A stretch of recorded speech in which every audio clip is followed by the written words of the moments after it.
2020년 4월 19일 우리나라의 신규 확진자는 신천지 대구교회의 폭발적인 감염 이후 처음으로 한 자릿수가 되었습니다. 20일에는 다시 13명을 기록하여 두 자릿수로 올라서기는 했지만 전체적인 수치가 완연한 하락폭을 보이고 있다는 게 중요한 점이 아닐까 싶은데요. 13명 중에서도 해외 유입이 7명이라는 사실을 고려해보면 국내 방역은 거의 성공에 다다랐다고 볼 수 있을 것 같습니다. 이런 우리나라와는 다르게 그동안 방역을 사실상 방치 혹은 의도적으로 은폐해왔던 일본은 확진자, 사망자 모두 우리나라를 추월했습니다.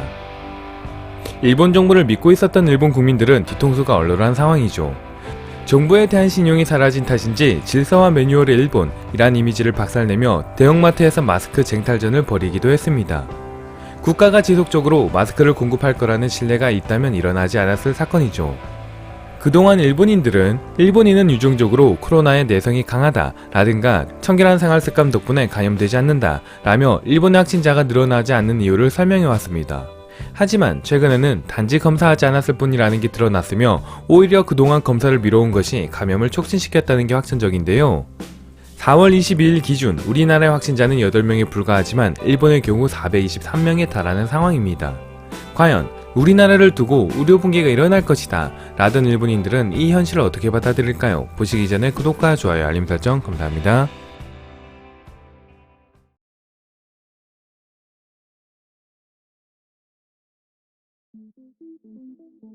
한국은 싫어하지만 이번 대응은 인정한다. 그리고 일본 정부가 국민의 생명에 별 관심 없다는 것도 잘 알았어. 이럴 거면 보험료 돌려줘.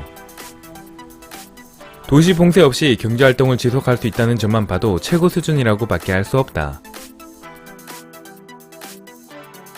대단하긴 하네. 모처럼 종식했으니까 코로나가 만연한 일본에는 오지 마라. 인권을 무시하면 낸 결과니까 대단하지만 똑같아지긴 싫다. 만에 하나 감염자가 나오지 않게 되어도 해외 출입국이 활발해지면 감염도 재개되니까 모든 국가에서 종식되지 않은 한 의미 없다.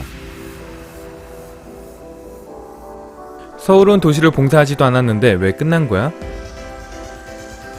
한국은 2월부터 제대로 PCR 검사를 시작했지.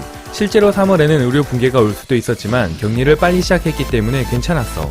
일본은 끝없이 검사를 미루기만 했으니까 종식까지 적어도 반년은 걸릴 것 같다. 완전히 정치적인 판단 미스, 말이 안 될 정도로 바보 같은 선택이었다. 철저한 격리와 검사가 방역의 기본. 일본은 첫 마스크와 소고기 상품권을 뿌리는 무능한 바보가 국가 수장이니 어쩔 수 없다. 한국 대단하네. 솔직히 훌륭하다고 생각한다. 한국은 인권을 무시하는 공산국가니까 가능했다. 야만적인 방식이 허용된다면 일본도 가능해.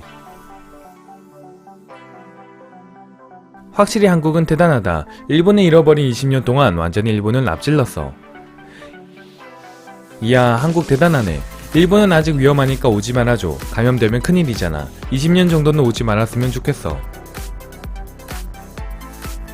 철저하게 검사하고 격리하는 한국식 방역의 승리. 반대로 최소로 검사하는 일본식 방역은 이제 지옥을 볼 거야. 코로나에 대해서만큼은 한국이 잘한다고 생각해. 이런 부분은 객관적으로 평가해야 한다. 한국이 개인정보를 노출한다며 일본에서는 이렇게 인권을 무시할 수 없다고 자랑스러워하는 바보들이 많다. 하지만 국가의 안전과 미래라는 관점에서 보면 한국 방식이 훨씬 올바르다. 더러운 물질을 뚜껑을 덮고 모른 채 하는 게 일본의 방식. 숨기지 않고 드러내 분리 처리하는 게 한국 방식. 이번 사건으로 일본의 은폐 조작이 중국보다 크거나 북한 수준이라는 걸 깨달았다.